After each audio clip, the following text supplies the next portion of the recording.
What's up, guys? Bachata Rockstar here, and we are finally getting to look at new cards. Say what? It's time for my review video for the Frontiers Promos set. We've got approximately 17 cards to look at. Very, very cool. New mechanics, new themes, new game. I love a lot of these cards. Let's get into it. We know what you're here for. The beta just came out 2 days ago, I want to say, and I've been spending a large portion of my time playing with these cards, checking them out, seeing what they do. And gotta say, enjoying them quite a bit. But let's get into the deeper analysis. Here we go, people. Starting with Imperial Defender, Star Empire, 3 trade, 1 damage, draw a card. That's it, right? Nope. We got a little thing called docking now, which means during the discard phase, if you have a Star Empire base in play, set this card aside, and at the end of the draw phase, return it to your hand. So basically what it means is you have a base, it's a yellow base, you have something with docking, it docks on the base, and then on the next turn, it can leave the base and come back into your hand. So on your next turn, you'll have a 6-card hand, and one of those cards is going to be this motherfucker right here, Imperial Defender. It's a good card. So out of all the cards that dock, and there's 4 of them, obviously, red, yellow, blue, and green, I think this is the best one. One, for the main part, it cycles. Any card that cycles itself, I think it's primo. Anytime you get a card that is weightless like this, it's great. 1 extra damage, it's not a lot, but, it's a Viper that flips itself, and allies yellow. Like, that's pretty good. That's a good card. It's a good card to have in your deck. You would buy a Falcon, and a Falcon only does 1 more damage and doesn't dock. So, the ability to dock, I think, is pretty fantastic. Does it force you to buy yellow bases? Not necessarily, because like I said, the card cycles itself, so it's almost never a bad play to add this to your deck. I think it's really great. Yeah, I give it a 7.5, 8 out of 10. It's worth a buy almost every time. Coming up, we've got Plague Pod. So 1 trade, Blob gives you 2 trade, and then it allies and then scrap this card from play to gain 6 damage. So odd card. And this is part of another sort of series that they're doing where every card has a really cheap card that also scraps itself and does an effect. And this is sort of the blob version of that. 1 trade to get 2 trade. Not terrible. And any card that can get rid of itself, especially cheap cards that do it, I tend to think are pretty good. Because they come in, they serve their purpose, and then they get out of the fucking way and stop bloating your deck. Problem is, though, is that you need to have a blob with this card to actually utilize it.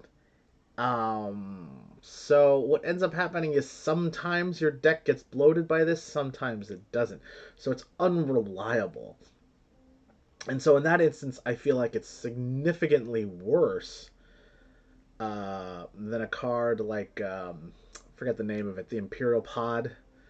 It's 1 trade, it's yellow and green, and then it scraps itself and deals 2 damage. Like, that card is fantastic. It's an upgraded Explorer for 1 trade. Like, that card is amazing. This card is fine. It does a thing. It provides trade to green, which doesn't really have a problem with getting trade. And it could get rid of itself later. And 6 damage is... 6 damage is awesome. Like, 6 damage is a lot. On a 1-cost card, that's pretty damn good. But the likelihood of this card weighing your deck down, especially if you end up not going blobs and you just buy this for the trade, is a very real drawback. So I'm going to give this card about a 6, maybe even 5.5. Like, pretty good, but I would have reservations about adding it to a lot of different deck types. Coming up next, we've got the Blockade Runner. 1 trade, yellow, Star Empire, and discard 2 cards to then draw that many cards. And it allies, scrap this card from play, draw a card, target opponent discards a card. How is this one trade? Like, it's a one-time recycling station effect. That's ridiculous. Recycling station costs 4. Yeah, it gives you a trade, and yeah, it could potentially sit out there and cycle again. But this costs 1? That's it? You gotta be kidding me. It's 2 card draws and 2 discards, but then you can ally scrap it to draw a 3rd card and make your opponent discard a card. So you don't even lose, you gain card advantage if you really want to, if you scrap this card.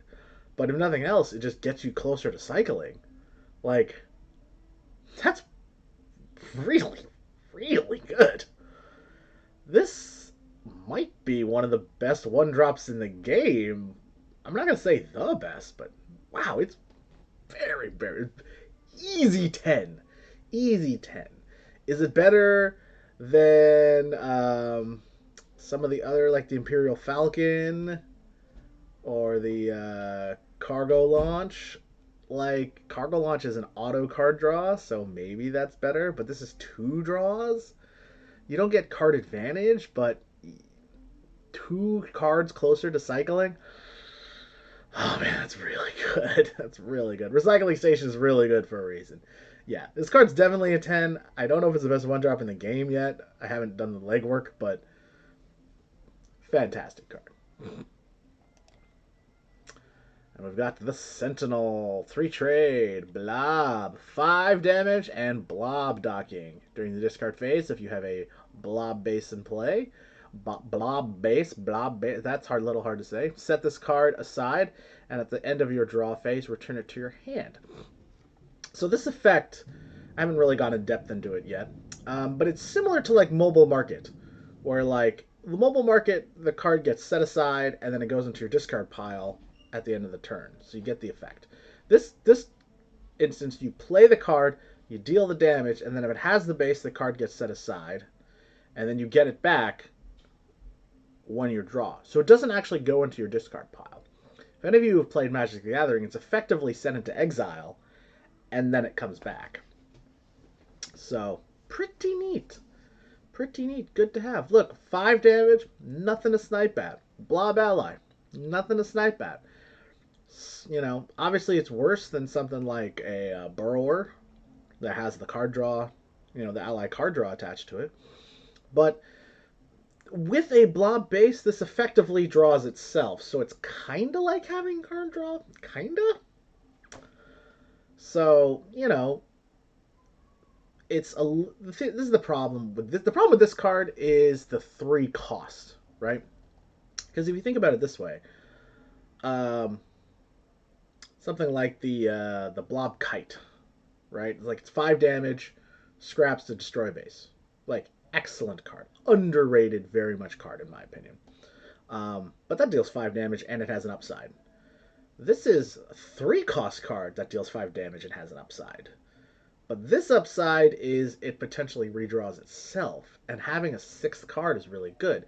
Yes, it requires you to have a blob base, so that's the problem. Is it's a lot more situational than, um, the earlier one drop that we saw before with docking, um, the Imperial Defender. Right? It's significantly worse than the Imperial Defender because it doesn't cycle itself. It requires the base to be out there. And this is sort of the drawback of docking is it's a very situational, it's a powerful effect, but it's situational when it comes up. So I don't even think you could count on this 50% of the time. Maybe not even a third of the time. Like I said, you'd have to. It sort of pigeonholes you into forcing you to build a specific deck. Good news is, though, that deck has blobs in it, and has damage in it, and has blob basis in it. So, not all bad. Certainly not terrible. But I'm a little underwhelmed by its effectiveness. But it's a neat effect, and it's worth thinking about. And what I like about cards like this is it drives you into certain deck making archetypes. So that's kind of neat. That's worth me saying. I'm gonna give this a 5.5, 5.5 out of 10. So pretty good, but if you can't dock it, it's kind of bad. Temple Guardian. We got another one of the docking cards. 3 trade.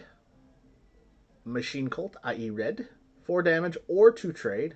And with Machine Cult docking. So here, this card has it suffers the same sort of drawbacks as the card right before it, as the Sentinel. It is 2 trade, 4 attack. What card also has 2 trade or 4 attack?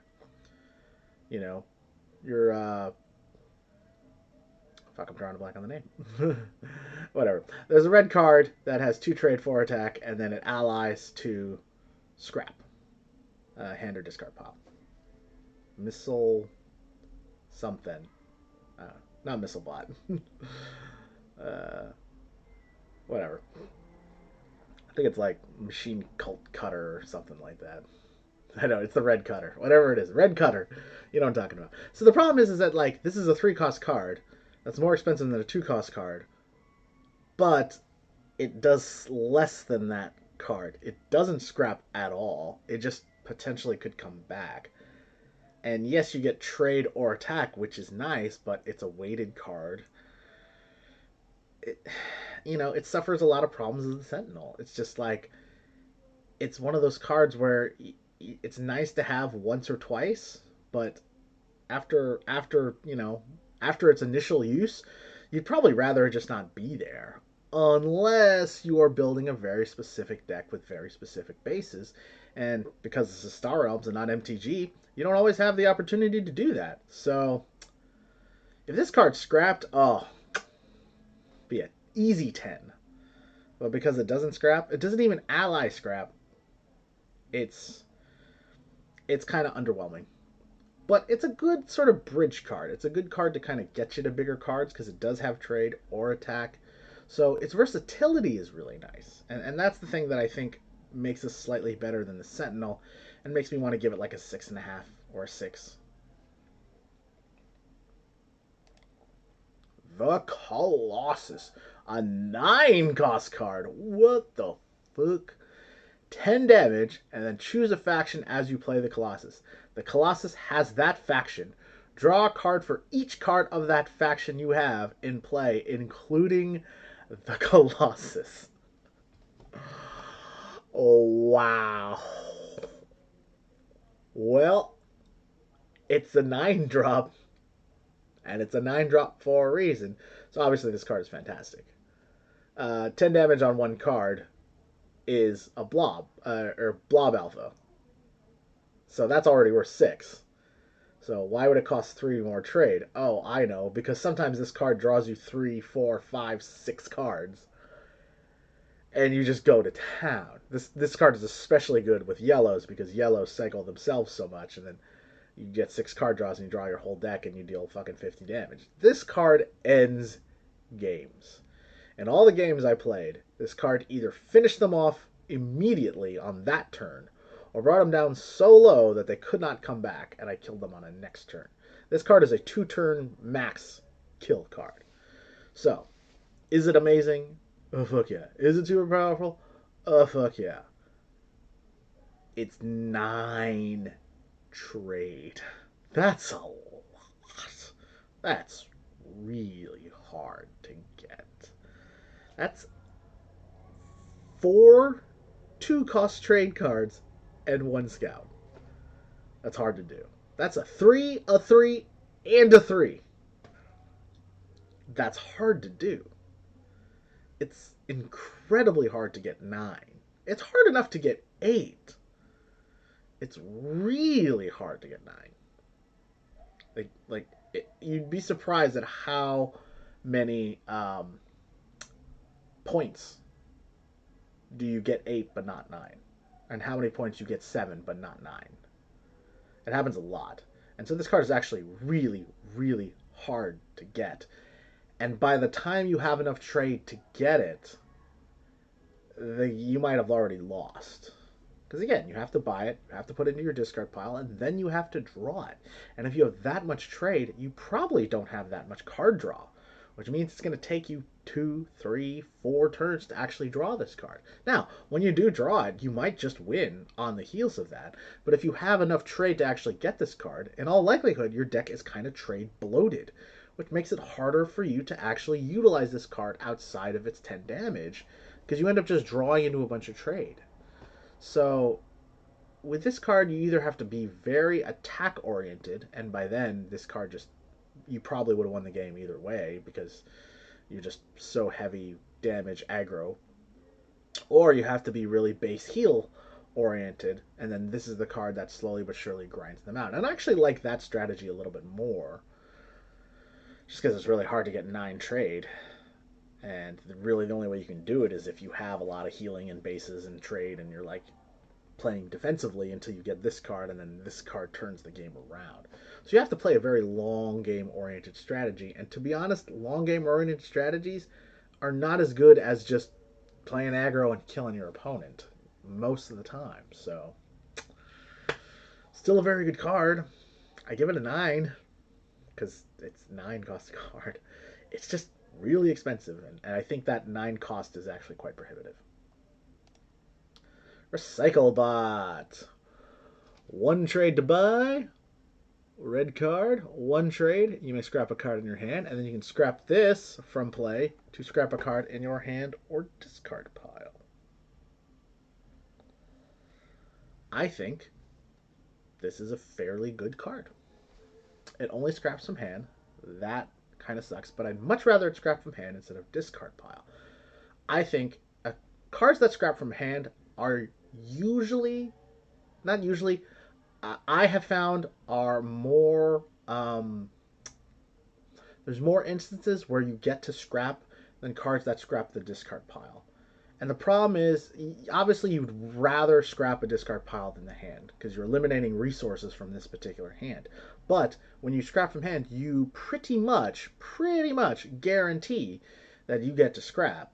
Whereas 20%, 25% of the time, you don't have a discard pile. There's been so many times where I top deck, my 5 damage, it's 3 cost 5 damage scrap card. I forget the name of it, but it and then it only scraps the discard pile, and I'm just like, fuck! All I'm doing is doing 5 damage. I'm not thinning my deck out. So this card guarantees that your deck is going to be thinning out, and it's got 1 trade, so it replaces the trade that you spent on it to buy, and then it allies to scrap again, and it scraps itself. So when you don't need this card, you can get 2 scraps out of it and chuck this card as well, effectively giving you 3 scraps. That's really good. That's really efficient.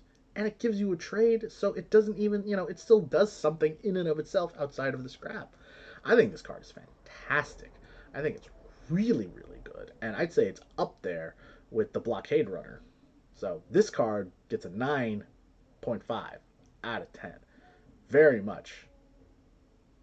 I don't want to say an auto buy, but it fits in every deck. Imperial Defender. We already did this one. Moving on to the Demolisher. 7 cost, yellow card, Star Empire, 6 damage, draw a card, ally, scrap this card from play, draw 2 cards, target opponent discards 2 cards. Whoa!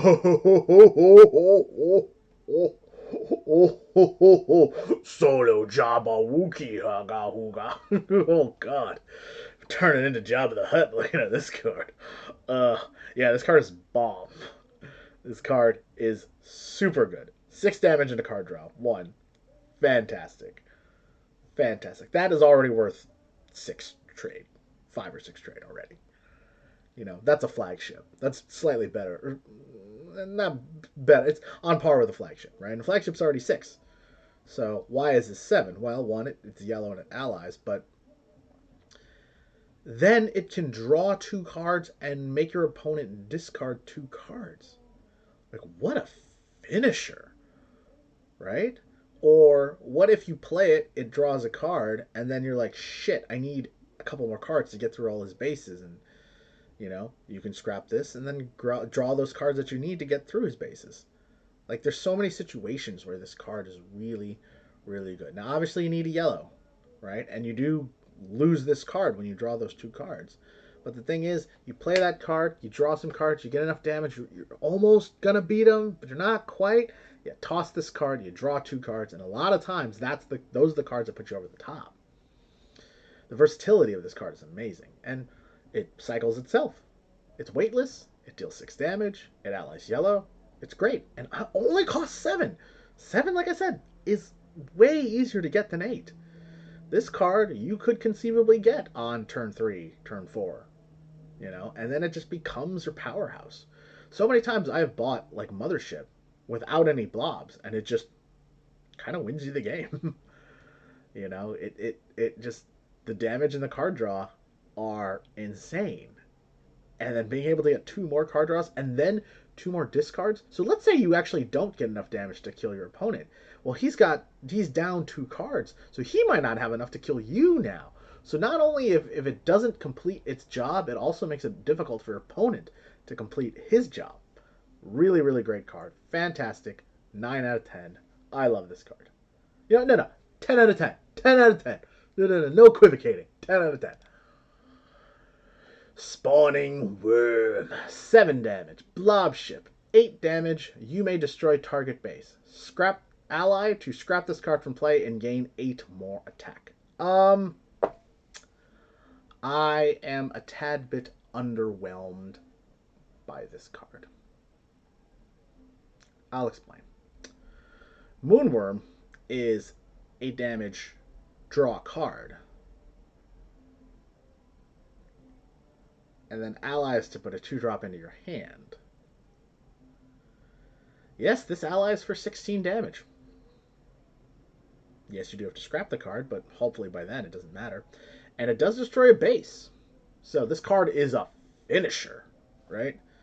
This card is get your opponent down to 16 with 1 base up and then end his life. So it's very, very good in that sense.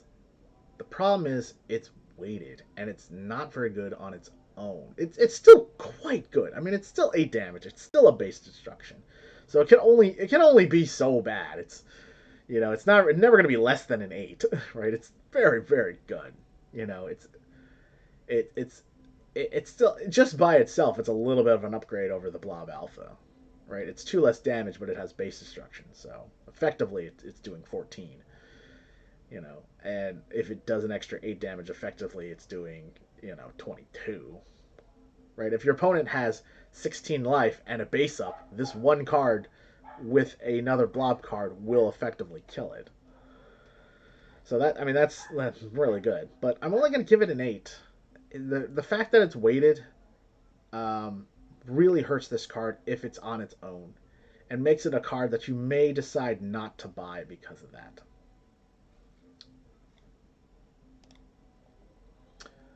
We got Swarming Point.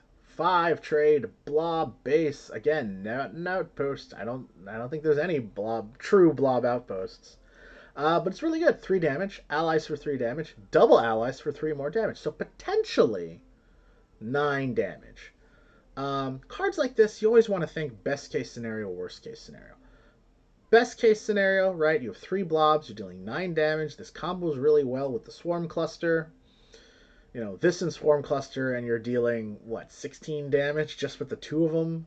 If you got all of them, you know, you're dealing 5 plus 5 plus 3? Am I doing the math right on that? Or is it 5 plus 3 plus 3? It's 5 plus 3 plus 3. You're doing 11 damage with that one, right? You know, so potentially those 2 cards put together with another blob is like 20, 25. Like, it's kind of ridiculous. And the fact that this only costs 5 is really good. And it's got 5 hit points, which is also very good, which is a nice kind of inflection point, because a lot of cards deal 4 damage. So this is a lot to soak up, you know, which I think is really good. But even its worst case scenario, it's a 5-butt base that deals 3 damage and allies blobs. Like, that's really good.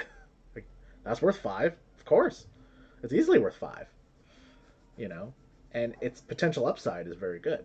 But But even at its worst, it's still a pretty darn good card. So, yeah, I think it's great. I think it's a card you should buy a lot and just be happy that it's there. And its versatility, because like even if you don't have any blobs, it's still a pretty good card. And cards like that tend to have a lot of value, where they fit into a lot of different deck archetypes and a lot of different deck strategies. So, solid card, really nice. 8.5 out of 10. Cargo Rocket. To the moon.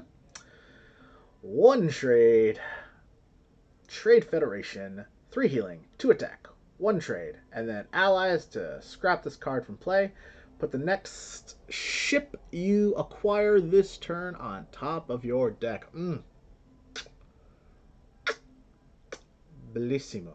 Bellissimo. I love the way the directions that the Trade Federation is going. It's very nice. It's very nice. 1 trade. Nice. 2 attack. Nice. 3 healing. Nice. So, you got a 5-point swing. You got 1 trade. It's good. It's weighted, but, it's not completely weighted. Being able to scrap this to top deck a ship. Nice, because now you can get rid of this card when you don't need it and put a really good ship on top of your deck. Fucking fantastic. Top decking things on cards that scrap themselves is really, really powerful. This is why Long Hauler is such a good card. 3 trade, potentially 5, and then top deck a base. Ooh.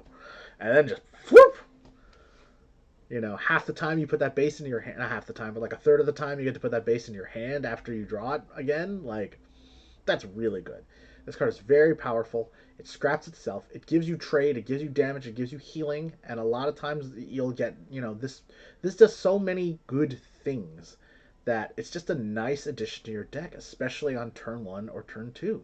Especially if you can get a deck on your first cycle. Oh man, this card will do work, and you'll play it 2-3 times, and then you can get rid of it when you don't need it, when it serves its purpose.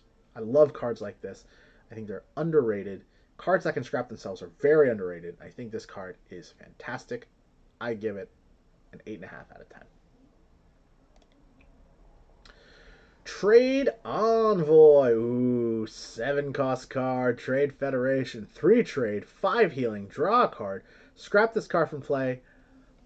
Put the next ship or base you acquire this turn into your hand. So it's a one-time factory world effect. And the cool part is that it gives you the 3 trade, which you would need to buy something. So yeah, it's kind of like a one-time factory world that draws a card and heals you 5. Yeah, you have to scrap it to get rid of it, but that's really good. Potentially you're upgrading to a card that you would actually want. So in a way, this card functions like Factory World, but it also sort of functions like the frigate, the trade frigate, the 4-cost card that lets you top deck a 4-cost ship, and then you can scrap it to draw a card, and then you get that card. It's similar to that, where like you play the card, you get the effect, you scrap it to then bring out the other card that you wanted. And so I think it's a very good card. And the reason it's so good is being able to put it into your hand. So, worst case scenario, you don't have any blues. You're getting 3 trade, you're getting a card draw, you're getting 5 healing. That's really good. I'd say that's probably worth about 6 in and of itself. Like, if there was a 6-cost card that just said 3 trade, 5 healing, draw a card, I'd buy that. I'd buy that and be happy. It's kind of like the Imperial Trader, right? 3 trade, the Star Empire card, 3 trade, draws a card, allies to deal 4 damage. Like, that card's worth 5. That card is excellent. But 5 is a really good inflection point too, right? 5 cards, 5 scouts. You could buy it on turn 1 or turn 2 in theory. Whereas this card, you obviously need to get a little more trade in order to get it. But in the early game, it's really good. And if you decide you don't need it anymore and you want to flip it into an 8-cost card, you can do that too. If you want to flip it into something that gets you damage, you can do that too. The ability to turn this card into another card on the trade row is really, really strong. Really, really powerful effect. It's a reason why Factory World is arguably the best card in the game. I think Brain Roll is the best card in the game, but you know what? Like, tomato, tomato. It kind of depends on what you like, you know? Factor World, I think, is worse just because it requires the trade road to have something good. And same thing with this card. Like, if there's just shit out there, this card is obviously less good. But 3 trade, 5 heal, and a card draw? That's really good. That's not bad. So, excellent card. I give it a 9 out of 10. And we've got the Mid-Gate Station. It's a little hard to see here, but I'll explain. 5 cost card, yellow, Star Empire, 5 butt outpost, 5 HP outpost, and you can discard any number of cards to get either 1 trade or 1 damage plus 1. So if you discard 1 card, you get 1 trade plus 1, which is equal to 2 trade. If you discard 3 cards, you get 3 trade plus 1, which is 4. Same thing with the damage. If you discard 3 cards, you get 3 damage plus 1, which is 4. So it's kind of nice. No matter what, you're getting at least 2 of the trade, or at least 2 scrap, or at least 2 damage. And you get to chuck cards that you don't want. So you're either upgrading scouts or you're upgrading vipers, right? Or you're chucking cards that are trade that you don't need and you're getting damage out of them. Or you're chucking damage that you don't need so you can get the trade to buy something. It costs 5. Oh, sorry, I didn't finish talking about it. My bad.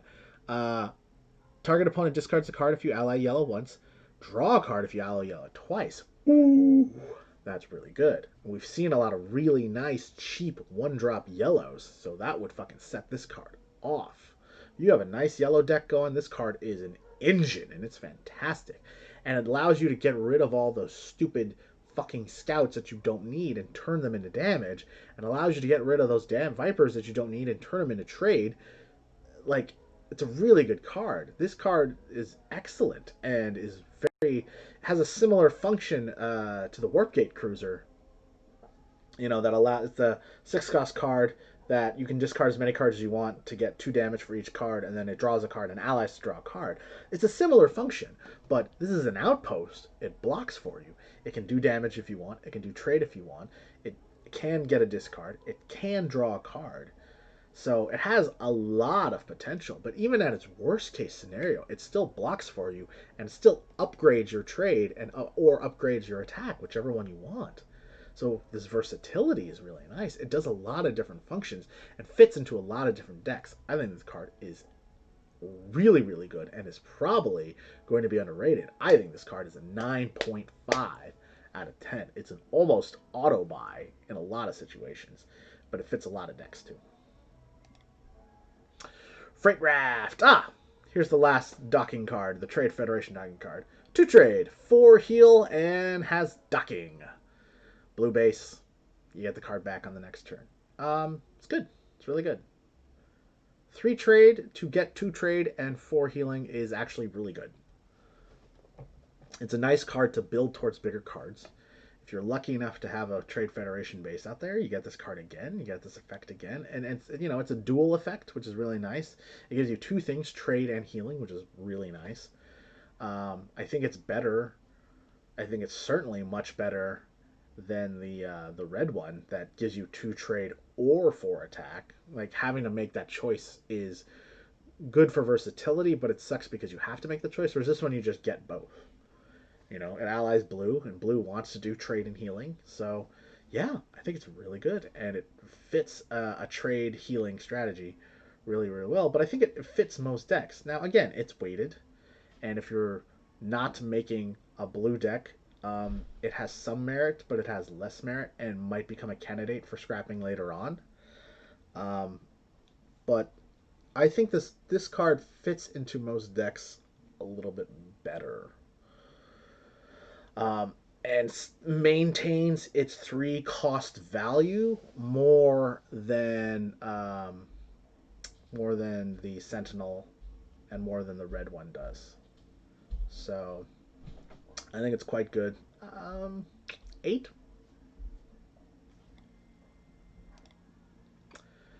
We've got the converter. I apologize for some of these pictures. I cut them out of screenshots.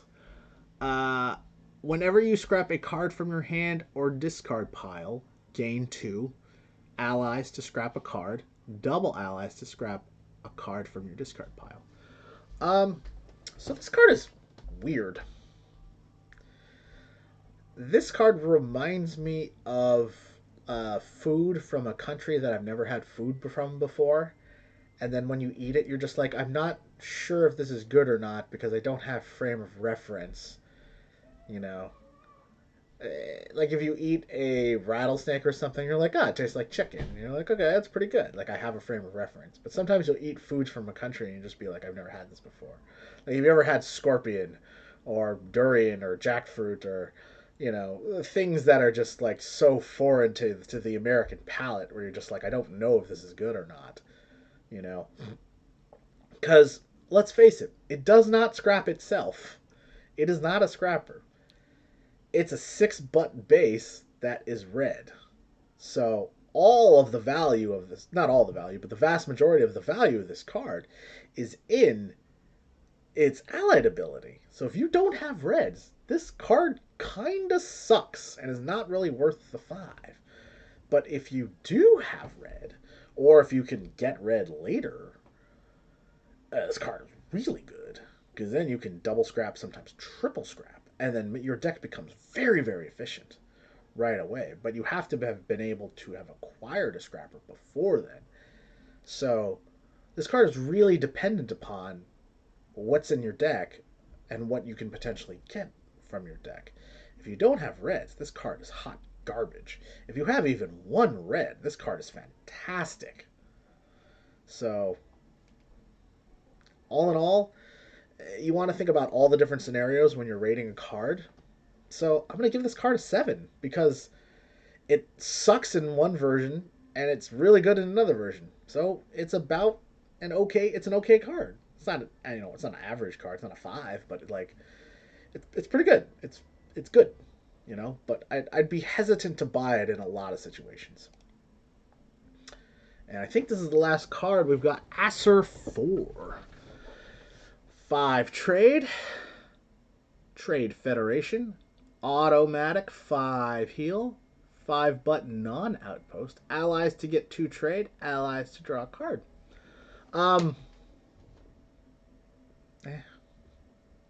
Fine. Blue doesn't really have problems healing. Blue doesn't really have problems with getting trade. Blue doesn't really have problems with card draw. I mean, maybe a little bit. This card potentially does all those things, but this card is quite underwhelming if you don't get the allied abilities. Like, would you buy this over the Ion Station? Oh, hell no. Ion Station is way better. Significantly better. It doesn't protect face. One could argue that it's 10 healing. 5 healing immediately, and then 5 healing when he puts 5 damage into the base. So, I can't dislike that. I probably will buy it in a lot of spots. If you can get it early, it's probably going to sit out there forever, making the game longer, and a lot of times giving you the time you need to turn around and kill your opponent. I'm just kind of underwhelmed. It sort of forces you to buy blues, and with too many blues, you end up bloating your deck a lot of the time and making a deck that's not that efficient, and then a lot of times dies because your opponent just gets more damage than you can heal and you lose. Yeah, so this card sort of suffers the same problems as Capital World, where it does nothing to affect your opponent's life total and only affects your own. It's like a significantly worse Capital World. But at least with Capital World, you automatically get the card draw on the 6 healing and the 6 protection. Like 12 healing and a card draw, I've argued in the past, is worth 8 trade. So this is 10 healing and maybe a card draw and maybe trade. Is that worth 5? Yeah, I guess. But honestly, I'd rather just this be 4 and have an outpost on it. If this was 4, had an outpost, and you took off the trade and the card draw, I'd be like, cool, good card, I'll buy it. Yeah, fuck yeah. It's very defensive, but you know, that's what I want. And like this card isn't necessarily as defensive as I would like it to be. Being able to sit behind another base is really nice. You know, it being just a base and not an outpost actually has a lot of value as well. You know, and there's potential for this card to just kind of be on the board for 3, 4 turns in a row. So that's nice. And your opponent has to kill it, otherwise you're just gonna run away with your life total. So it does have a target on its back in that sense, but I don't know. Underwhelmed by it. I give it a 6. And that's it. Guys, thank you so much for joining us. Hope you had fun. Hope you learned something. Get out there. Get on the beta and play these promos. If not, they'll be coming out in a few weeks or so, or whenever they decide to do it. But hey, love Star Realms. Love playing it. Probably play a little more right after this. You guys, stay cool. Keep rocking. Get your hair cut at some point. Lord knows I need to. Alright. See you later.